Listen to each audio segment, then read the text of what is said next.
இத்தனை செல்வமும் உன்னிடத்தில் நான் பிச்சைக்கு செல்வது எவ்விடத்தில் வெறும் பாத்திரம் உள்ளது என்னிடத்தில் அதன் சூத்திரமோ அது உன்னிடத்தில்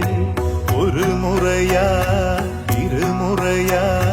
பல முறை பல பிறப்பெடுக்க வைத்தாய் புதுவினையா பழவினையா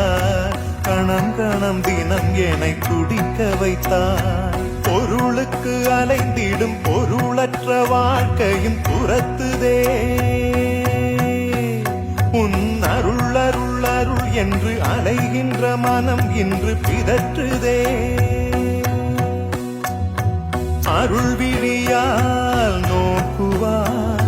மலர்பதத்தால் தாங்குவாய் உன் திருக்கரம் என்னை அரவணைக்குதே